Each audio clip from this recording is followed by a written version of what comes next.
February, folks, is Lamb Lovers Month. I'm Chef Tim Love. I'm here to talk to you about the most romantic meal you could ever make. As we all know, it's in the movies, it's talked about, it's even in Us magazine every February. If you want to cook the most romantic meal at the house, lamb is what you got to be using. And by the way, not just any cut of lamb. You got to splurge a little bit. Get yourself a little bit of rack or the T-bone chops. The T-bone chops, kind of my personal favorite. They're kind of heart-shaped.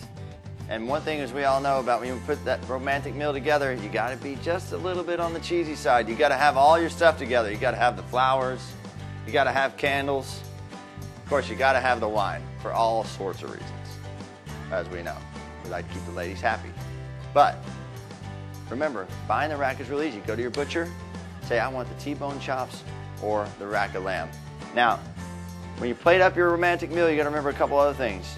I like to eat family style at my house. We have big platters of food laid out everywhere, but for this one special occasion, make sure you take the time. Go to AmericanLamb.com, get you a couple recipes for these side dishes for the lamb, and then prepare your lamb. Now, see, I got my T-bone chops here. I got a nice avocado corn salsa and a little roasted potatoes. Look how beautiful that looks on a nice red plate. Remember, you got to stay with the romanticism. Now, here I've got a nice, beautiful rack of lamb that I cleaned earlier. Now look here. Look how pretty that is. Just get you a nice little, cut that right down the center. You want to impress. This is going to do it. Look at this. Oh my God, isn't that beautiful?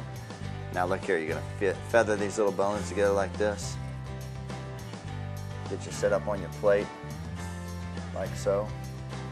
And then get a little bit of sauce.